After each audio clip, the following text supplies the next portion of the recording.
The Freedom Summer, which is also known as the Mississippi Summer Project, was a campaign in the United States that was launched in June of 1964 with the intent to register as many African American voters as possible in Mississippi. The campaign was part of a larger effort by the civil rights groups such as the Congress of Racial Equalities, or CORE, and the Student Nonviolent Coordinating Committee, or SNCC. These groups wanted to expand the African American vote in the South and ignite the start towards ending discrimination and segregation in employment, education, and public accommodations. The Freedom Summer Project was run by their own organization called the Council of Federated Organizations, or COFO. The members of COFO and their volunteers wanted to guide the African American community towards gaining their civil rights as American citizens. The first step was to send the message out that they will no longer tolerate the segregation laws in the workplace, education, and public places. The segregation law violates the 14th Amendment that all rights to citizens, regardless of color, are guaranteed. In order to abolish the segregation law, the African American citizens of the United States must fight for their right to vote. At this time, there was a poll tax which prevented most unemployed and less fortunate African American citizens the opportunity to afford to pay the fee in order to register to vote. The poll tax had to go. Finding work was hard for an African American. Most shops and restaurants wanted only white employees. Many restaurants did not serve the colored. Hotels, train stops, restrooms, parks, swimming pools, drinking fountains, pool halls, and schools were segregated. Voting was the key to true equality and freedom for the African American communities, and those who registered or challenged groups with power, such as the Ku Klux Klan and the white supremacy, were often beaten, fired from their jobs, arrested, and even evicted from their own homes.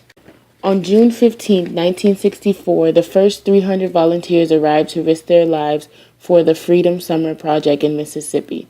What was significant about the volunteers was that not only were there African American citizens and students, but there were brave white volunteers who strongly believe in equal rights.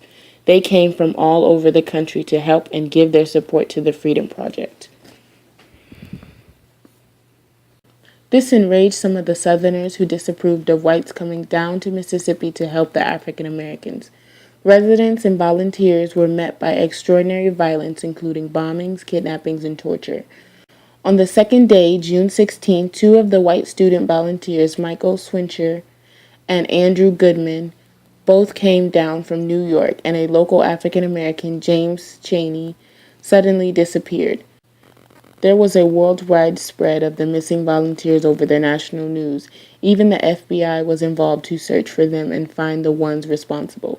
The unfortunate event, the murder of 3 boys, ignited the powerful message of a long-pending civil rights bill in the Congress that needed to be passed across the nation.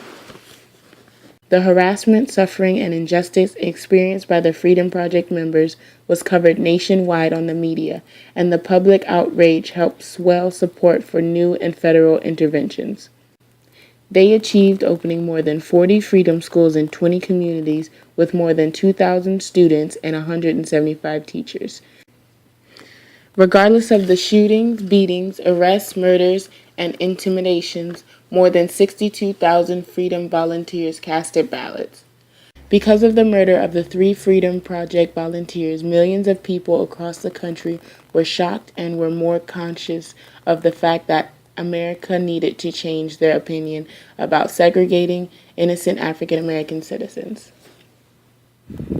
Then came the Civil Rights Act of 1964 and the Voting Rights Act of 1965, which were for the equality of employment and voting rights is guaranteed to all American citizens, regardless of skin color.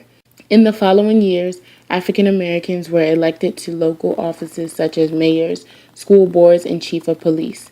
Many of the Freedom Project and civil rights members became leaders and members of other important organizations such as anti-war, women's, and gay rights. Others went to different important careers like influential professors, attorneys, and civil servants. The Freedom Summer freed our country's people from ignorance and was part of a great movement for equality and justice for humanity.